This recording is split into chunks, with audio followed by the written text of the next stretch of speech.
Welcome to the Vancouver Global Game Jam, everybody!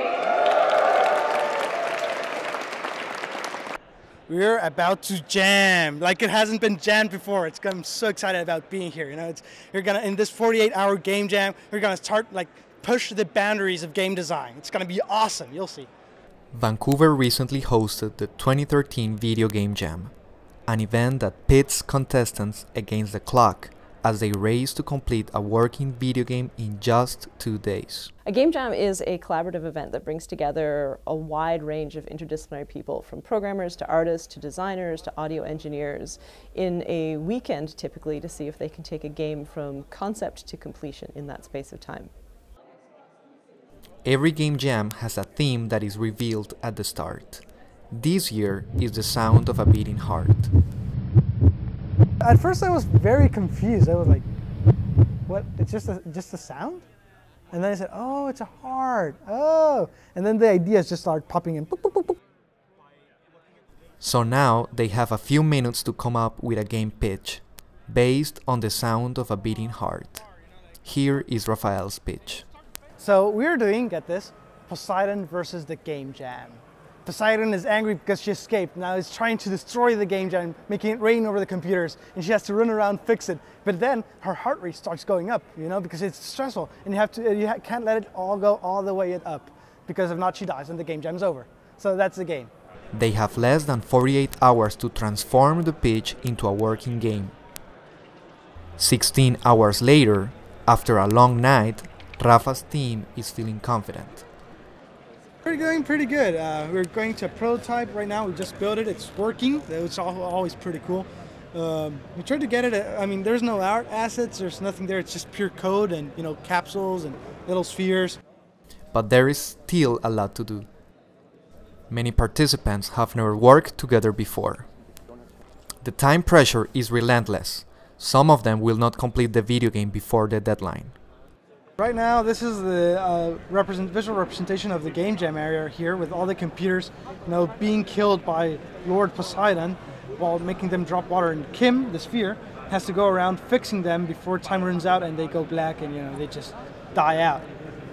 At the same time, for each computer that dies, her stress level here rises. And I'm terrible at this game. So yeah, you can see I'm a developer, not a player. After 43 hours and very little sleep, and many hours of struggling to integrate coding, music, arts, and design, Rafael's team realizes there is a problem with their game. So imagine you have a dog and you're trying to make the dog follow you, come. But the dog, instead of doing that, he goes up to the roof and then down below ground and then goes, to Jupiter and then comes back and then starts doing whatever he wants. That's basically what's happening. For the players, their reputation is on the line. A success here will open doors later.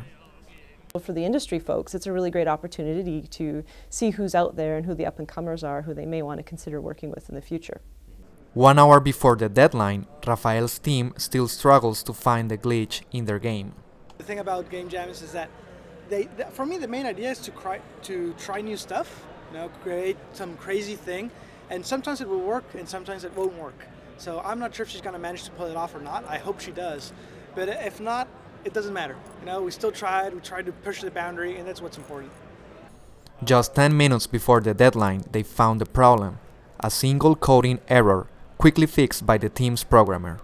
Jackie really went through it. In the last few minutes, she was coding like crazy, and she managed to solve the AI, and we managed to finish the game. It was great, photo finish. It was basically trying to talk to someone when speaking different languages. I knew what I wanted the computer to do, but how to tell it. Poseidon versus Game Jam! Begin! And you can pick up soda cans to go faster, but all this is at the expense of your heart rate. And these guys that are following you, those are the AI, they are jammers that come with questions. And if they catch you, you have to get the question, you have to answer the questions before you can move. Perhaps the Vancouver's golden age of video games is in the past, but don't tell that to the nearly 300 indie developers here at the Game Jam. Every game jam I go to, I always I always feel validated that this is what I want to do with my life. You know, because if you're working for 48 hours straight with no sleep and little food, and you still like what you're doing, you're on the right track.